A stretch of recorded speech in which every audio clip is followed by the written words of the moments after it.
The morning sky over Earth burned red. Ships that didn't belong to humans moved across the clouds, leaving glowing trails behind them. People ran in the streets staring up in fear and wonder. For years, humans had spoken about aliens. Now they were here, and they were not friendly. Ethan Cole, a young soldier stationed near the outer defense base, stood frozen as the sirens screamed. He had seen many drills, but this was real. The command center shouted orders, and the ground shook as something huge entered Earth's atmosphere. His radio crackled. "Enemy contact! Sector 7 under fire." He ran to his post, gripping his rifle tighter than ever. In the distance, a bright blue light split the sky. Then came a sound.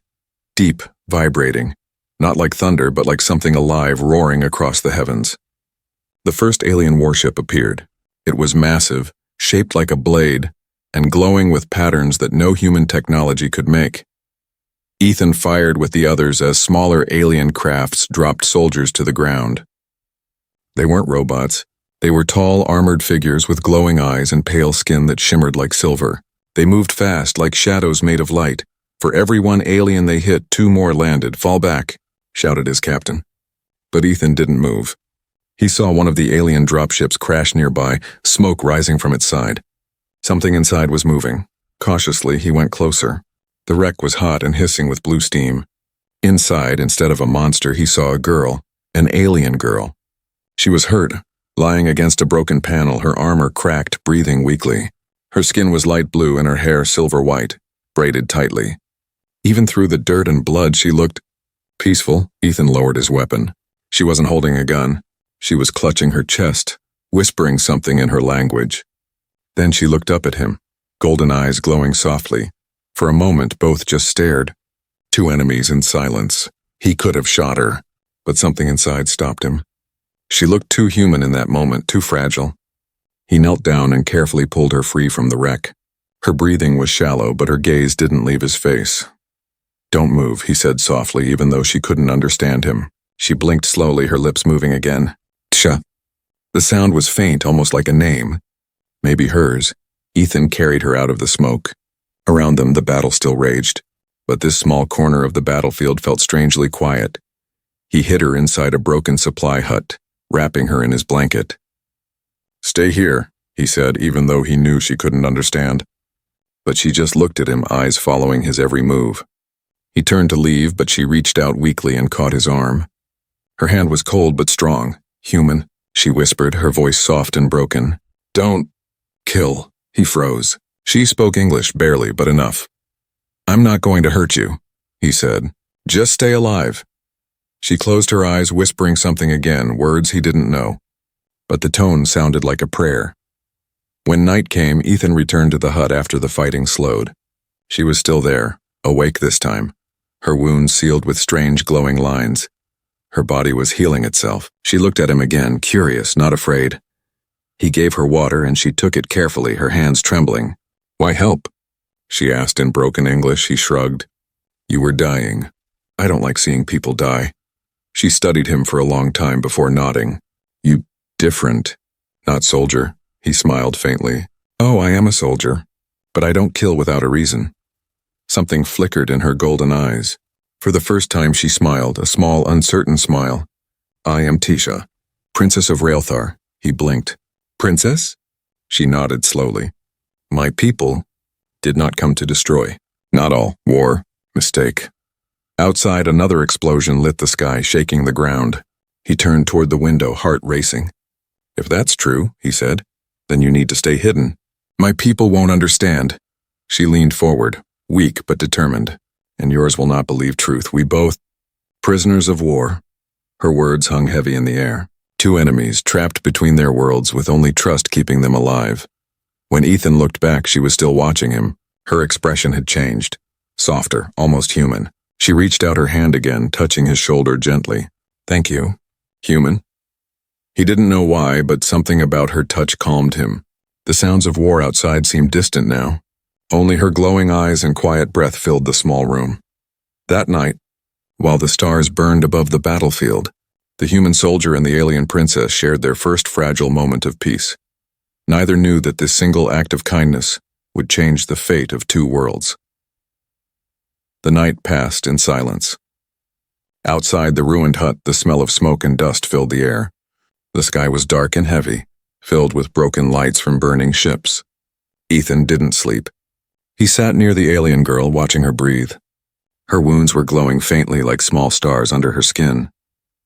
Every few minutes she whispered words in her language, soft, musical, and full of pain. When the sun rose, he stepped outside to see what was left of the battlefield. Bodies lay scattered, both human and alien. Smoke climbed high into the clouds. The war had not ended. It had only begun. When he came back inside, she was sitting up, her golden eyes watching him carefully. "You saved me," she said slowly. Her voice was stronger now, though still soft. Ethan nodded. "Yeah, I couldn't just leave you there." She tilted her head slightly, confused. "Why, you human?" "I enemy." He looked at her for a moment, then sighed. "Maybe I don't believe everyone on your side is my enemy." She seemed to think about that. "You different," she said again. "Most humans." "Shoot first." He smiled a little. "Most of us are scared. We don't understand your people." Tisha's eyes lowered. "My people did not want this war. My father, King of Rael'thar, wanted peace. But others wanted control." She looked up again, her face full of sadness. "They attacked first." He tried to stop them. "They called it betrayal." Ethan frowned. "You mean your people are fighting each other?" She nodded slowly. "Two sides. One wants war. One wants peace. I tried to stop the invasion. My ship was shot down by my own soldiers." Ethan felt a chill run through him. The crash he saw, the wreck, it wasn't an accident. "She had been targeted, so they think you're dead?" he asked. "Yes," she whispered. "If they know I live, they will come for me. And for you." Ethan looked around the ruined hut. "Then we need to move. You can't stay here." She tried to stand but stumbled. He caught her before she fell, his arms around her shoulders. Her armor was cold to the touch, but beneath it her skin was warm, alive. For a second their eyes met again, and the air felt heavy, like something important was forming between them. "I can walk," she said quietly, though she didn't move away from his hands. He helped her step outside. The morning light hit her silver hair, making it shine like glass. Even covered in dirt and battle scars, she looked unreal, like something from a dream. Ethan couldn't stop staring for a moment. She noticed and smiled faintly. "You'd never seen alien before?" "Not one like you," he admitted. She laughed softly, a strange but beautiful sound. "Not many like me left," she said. "My people once had many worlds, now only war." They walked through the forest that bordered the battlefield. Ethan tried to find shelter far from the fighting. Along the way, she told him more about her homeworld. Its twin suns, oceans that glowed at night, and cities made of living crystal. He listened quietly, trying to imagine it all. It sounded beautiful, but her voice carried sadness. "We lost our light long ago," she said. "Now we live in shadow." When they reached an abandoned human outpost, Ethan led her inside. "We can rest here," he said. She sat down slowly, looking around the empty room. Her eyes fell on a broken photograph on the floor, a human family smiling together. She picked it up, studying it carefully. "Your kind? Love family?" Ethan nodded. "Yes, we fight to protect them." She touched the photo gently. "My people forgot this. We fight for pride, for power, but not for heart." There was silence for a moment. Then she looked at him again, eyes soft. "You have family?" He shook his head. "No, not anymore." Her face changed, sadness mixed with something deeper. "Then you alone," she said softly. He smiled faintly. "Not anymore, I guess." Her golden eyes held his for a long time. Then she said almost to herself, "Strange. You human, but heart feels same as mine." Hours passed. Ethan repaired what he could from the old equipment, while Tisha rested. But later that night, something stirred outside. The sound of engines, faint but growing. She stood suddenly, her expression sharp. "They found us." Ethan grabbed his weapon. "Your people?" She nodded. "The war faction. They will kill you if they see us together." He looked toward the door. "Then we don't let them see us." Tisha's armor began to glow softly. Strange lines of light moved across her arms. "I can hide us," she whispered. "But you must trust me." He hesitated for only a second before nodding. "I trust you." She placed her hand on his chest. A pulse of blue light spread around them, wrapping them both in a faint, shimmering field. Ethan felt his body grow cold, then invisible. Outside, alien soldiers walked past the building, scanning the area. They looked straight through them and moved on. When they were gone, the light faded and Ethan exhaled sharply. That was incredible, Tisha smiled faintly. It is Rael'thar magic, not science. You understand? He shook his head. Not really, but I believe it.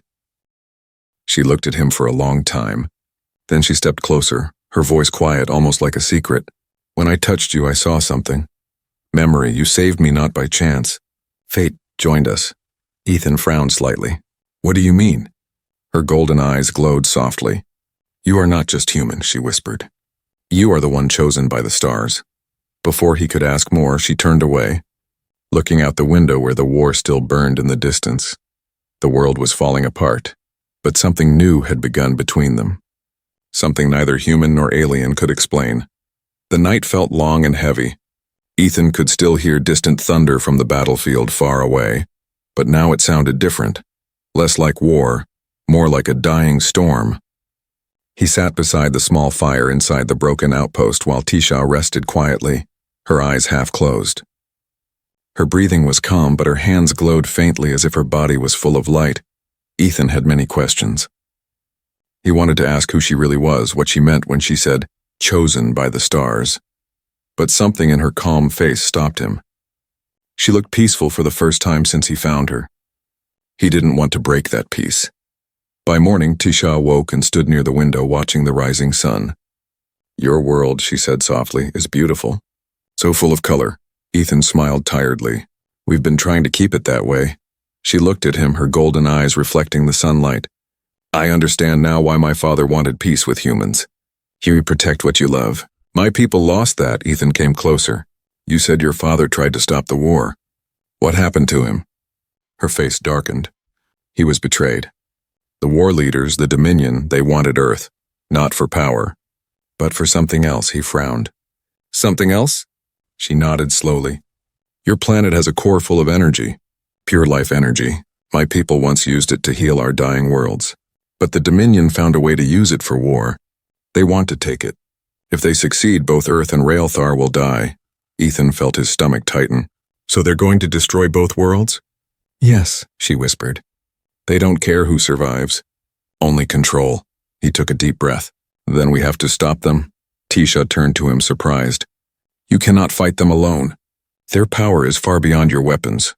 Then we don't fight with weapons, Ethan said firmly. We fight with truth. If we can show your people that the Dominion is lying, maybe the war can end. She watched him silently for a long moment, her expression unreadable. Then she said softly, You speak like my father. He smiled a little. Maybe he was a good man. He was, she whispered. He believed in hope. Like you. They packed what little they had and left the outpost before dawn. The land was quiet, covered in smoke and ash, but the air felt colder now. They moved through the forest, heading toward the crashed alien ship in the valley. Tisha said there was a communication crystal inside that could send a message to her world. As they walked, Ethan noticed how she moved. Graceful but tired, her body still weak from her injuries. He stayed close, ready to help her if she fell. But she didn't fall. She was strong, even when every step looked painful. After hours of walking, they reached the crash site. The ship was half buried in the earth, glowing faintly from broken lights. Smoke rose slowly from its side. The air was thick with the smell of metal and burnt fuel. Tisha walked to the entrance, touching the damaged door with her hand. The metal responded to her touch, opening with a low hum. Ethan followed, his weapon ready. Inside, the walls were covered in strange glowing patterns, symbols that seemed to move like living things. This ship was part of my royal guard, she said quietly. It holds my father's seal. If we can activate the message crystal, we can show the truth to my people. They reached the main chamber. At the center, a large blue crystal floated above a round pedestal. It pulsed gently like a heartbeat. Tisha approached it, placing her hands on the surface. It still lives, she whispered. But it needs power. Ethan looked around. How do we give it power? Her eyes met his. Life energy. He frowned. You mean, your energy? She nodded slowly. Yes, it will take much from me. Maybe all. He shook his head immediately. No, there has to be another way. She smiled faintly. Always the human heart. You protect even your enemies. You're not my enemy, he said quietly. Not anymore. For a moment, silence filled the air. Then she said softly, there is one way. I can share the energy link with you. Together we might power it. Ethan hesitated, then nodded. Tell me what to do. She reached out her hand. Hold my hand. Do not let go. He took her hand firmly. Her skin was cool but pulsing with light. The crystal in front of them began to glow brighter. A wave of blue light spread across the room, wrapping around them both. Ethan felt warmth rush through his body, strange, powerful, and alive. The crystal brightened until it filled the room with pure white light. Then an image appeared inside it, a tall alien with silver armor and eyes like Tisha's. Her father. His voice echoed softly through the air. My daughter, if you see this, then I am gone. The Dominion has taken our world. They will come for Earth. But remember, the stars have chosen one, a being from another world, who will join our fate and save us both. The light faded slowly, leaving only silence. Ethan let go of her hand, his heart racing. Your father, he knew. Tisha looked at him, her eyes wide with emotion. He spoke of the one who would unite two worlds, the one who would carry the bond of peace. Ethan shook his head. That can't be me. But she stepped closer, her voice barely a whisper. It is you, Ethan. When I first saw you, I knew. You were the one my father spoke of. The one chosen by the stars. He didn't know what to say. He just stared at her glowing eyes, her calm voice, the truth in her words. Cha smiled softly, almost sadly. Our worlds will live or die together, and you are the bridge between them. Outside, thunder rolled again. The sound of engines filled the air. The Dominion had found them, but this time Ethan wasn't afraid. For the first time, he felt a purpose larger than the war. The sound of engines grew louder. The ground trembled beneath their feet as bright red lights flashed through the broken walls of the ship.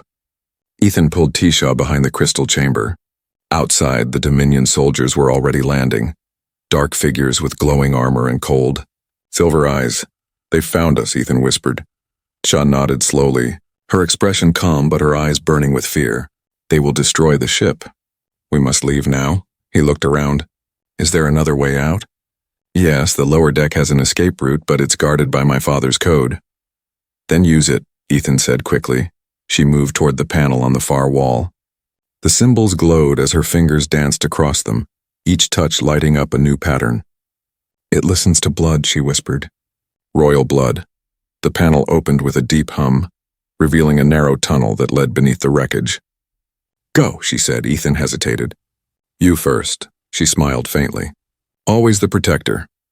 They crawled through the tunnel as the ship above them shook violently. The explosions echoed.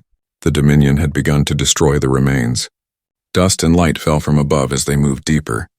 When they reached the end, Tisha pressed her palm against another hidden panel. It slid open to reveal a vast underground chamber glowing with alien light. Ethan looked around in amazement. What is this place? It's a star vault, she said softly. My people used it to travel between worlds long ago. It's ancient, but it might still work. At the center of the chamber was a floating sphere of blue energy surrounded by circular platforms. Strange runes pulsed along the floor. Tisha walked closer, her silver hair shining under the light. Can this take us away from here? He asked. Yes, she said. If it still remembers the stars. He gave her a confused look. Remembers? She smiled sadly. Our ships are alive. They carry memory. They know where to go. The air above the sphere began to shimmer, but before they could step closer, a loud metallic sound echoed through the tunnel behind them. Dominion soldiers had found the entrance. Ethan raised his weapon. They're coming. Tisha's hands moved fast over the glowing runes. Hold them off, she said. I will open the gate. He ran to the tunnel and took cover behind a stone pillar. The first soldier appeared, a tall armored figure firing bright red plasma bolts. Ethan fired back, his shots striking the walls. Sparks flew everywhere. More soldiers poured in, their footsteps heavy, their voices sharp and cold. Cha, hurry, he shouted. I'm trying, she called back, her voice strained. The light from the sphere grew brighter and brighter until the whole chamber was glowing. Ethan fired again, but his weapon clicked empty. He grabbed a fallen alien gun from the ground. It was heavy, strange, but somehow it felt alive. He pulled the trigger and a burst of blue energy shot out, knocking two Dominion soldiers off their feet. Cha turned and saw him. You used Rael'thar energy? He shrugged, still shooting. Guess I'm learning fast. Finally, the sphere exploded into a swirling gate of light. Now, she shouted. Ethan ran toward her, and together they jumped into the glowing portal as the Dominion soldiers fired behind them.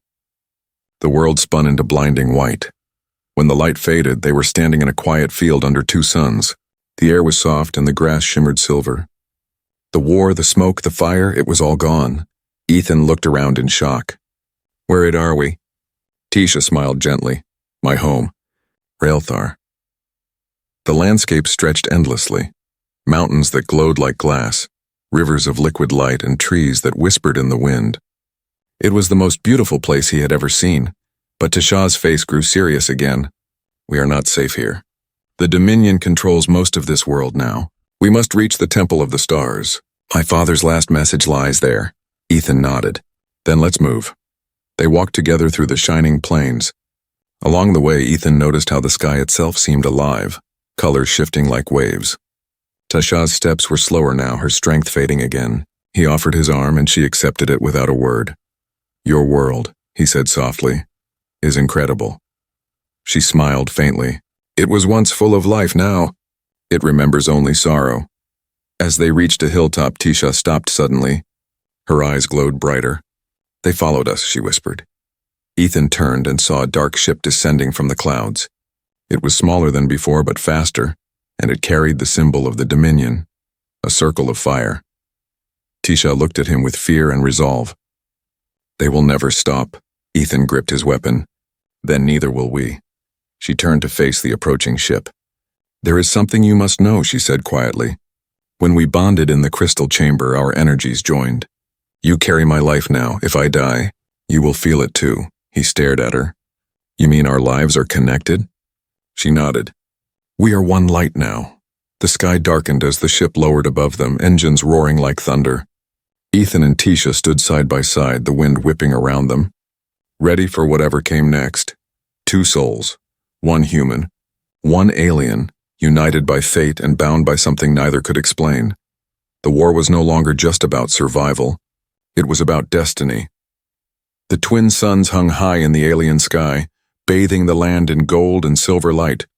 Ethan and Tisha moved through the wide plains of Rael'thar, their steps slow but steady. The air shimmered like glass and strange creatures floated in the distance, glowing softly like living lanterns. Ethan couldn't stop staring. This place, it feels alive, he said quietly. Tasha smiled faintly. It is, our world breathes. The light you see is the soul of Rael'thar. Long ago, our people learned to live with it. Now the Dominion drains it for power. Her voice broke slightly. She looked out across the glowing horizon. Every city they touch dies. The light fades forever. Ethan walked beside her. Then we'll stop them. Whatever it takes. She turned to him with a gentle smile. You speak with such faith. Humans always believe they can fix everything. He looked back at her. Maybe that's what makes us human. They continued walking until the ground beneath them changed, soft grass turning into smooth stone. In the distance, a great mountain rose high into the clouds, shining like silver glass. At its base stood the Temple of the Stars. It was ancient and beautiful, towers carved from crystal covered in glowing symbols. The air around it shimmered, and Ethan could feel something powerful calling to him, almost like the planet itself was alive. Tisha stopped, her expression turning serious. We are close, she said softly. But the Dominion knows this place. They will come. Ethan gripped his weapon. Then we make it fast. Inside the temple, the walls glowed faintly as they walked. Strange symbols moved across the floor like ripples of light. At the center was a large circular platform with a pillar of glowing energy. Tisha stepped forward and placed her hand on the light. This is the memory core of Rael'thar, she whispered. It holds the truth of our people, the prophecy, and my father's last command. The light responded to her touch, rising into the air and forming shapes, images of battles, stars and faces long gone. Then a deep voice echoed through the chamber. It was her father again. My daughter, if you have come this far, then the bond has been made. The human beside you carries the light of Rael'thar within him. Together, you are the key. Only through unity can the stars survive. Ethan felt the air vibrate. The light spread across his chest. the same blue glow that once surrounded them in the crystal chamber. He looked down in shock. "What is this?" Tisha watched him quietly. "It means the bond is complete. You are connected to our world now. The Dominion cannot take its life without taking yours." He stared at her. "So if they destroy your world," she nodded, "you will die too. Our fates are one." Before Ethan could answer, a voice thundered through the temple. How touching. They turned and saw a tall figure stepping out of the shadows. His armor was black as night, his eyes burning red. "The Dominion commander, Tisha of Rael'thar," he said mockingly. "The lost princess, and the human who carries her curse." Ethan aimed his weapon instantly. "You're too late." The commander laughed, his voice echoing across the temple. "You think you can fight destiny, human? You are nothing compared to us." Tisha stepped in front of Ethan. "You destroyed our world for greed. My father trusted you. You betrayed him." The commander tilted his head slightly. "Your father was weak. He believed in peace. Peace does not build empires." His armor flared with red light. "But his mistakes will end now. You and your human pet will die together." Before he could strike, Tisha raised her hand. A wave of blue energy burst from her palm, slamming into the commander and throwing him backward. The floor shook as the light filled the room. Ethan ran beside her. "How long can you keep that up?" She breathed hard. "Not long. Go to the core. Activate it. It will reveal the truth to both worlds." He hesitated. "What about you?" "I'll hold him," she said, her voice fierce. "You are the bridge now. Finish what my father started." Ethan looked at her for a moment, her glowing eyes, her courage, her pain. Then he nodded and ran to the core. His hand touched the glowing surface, and instantly, light exploded through the temple. Images flashed across the sky above them, projected through the clouds for the whole world to see. The truth of the war, the lies of the Dominion, the betrayal, the prophecy. All of it streamed into every ship, every city, every screen across both worlds. The commander roared. "What have you done?" Ethan turned, eyes burning with light. "Told the truth." The temple shook as the Dominion soldiers outside opened fire. The mountain trembled, pieces of crystal falling from the ceiling. Tisha fell to her knees, weak from the energy loss. Ethan ran back to her, catching her before she hit the ground. "Stay with me, Tisha." She looked up at him, her golden eyes dim but full of warmth. "You kept your promise?" "Human," he smiled faintly. "We're not done yet." Outside, the sky began to change. The red clouds faded, replaced by streams of blue light rising from the ground. Across Rael'thar, the people saw the truth, saw their princess alive and the lies of the Dominion exposed. The war that had burned for years began to break apart, but the temple was collapsing around them. Tisha looked toward the shining core one last time. "The world will live, but the light must have balance." Ethan frowned. "What do you mean?" She reached up, her hand resting on his chest. "The bond between us, it is too strong. To save both worlds, one must carry the full light." He shook his head. "No, don't you dare." But before he could finish, she smiled softly and whispered, "You are the one. Ethan, my father was right." Her body began to glow brighter and brighter until the light filled the room again. The light from Tisha's body grew stronger until Ethan could hardly see. It surrounded them both, soft, warm, and alive. He tried to hold her hand, but the glow was too bright. "Tisha!" he shouted. "Stop! You don't have to do this." Her voice came faintly through the light, calm and gentle. "You are the bridge, Ethan. If I carry this power, it will destroy me. But if you take it, both worlds will live." He shook his head, tears in his eyes. "No, we survived together." She smiled sadly. "Together, yes, but in another way." The light pulsed again, wrapping around him like waves. He felt her energy flowing through his chest, her warmth, her memories, her heartbeat. In a moment, he saw everything she had ever seen. Her home before the war, her father's face, the glowing seas of Rael'thar, the dreams of peace she had once held close. And within all that light, he felt her voice whisper softly, "He's the one, my husband." The words echoed inside his mind, not as a command, but as truth. A promise that had crossed stars and species, then silence. When Ethan opened his eyes, the temple was gone. He stood in a field under a blue sky. The air smelled of rain and light. Around him were human soldiers and alien survivors, standing together, not fighting. The war had stopped. He looked up. The sky shimmered with two suns and one new star, glowing brighter than all the others.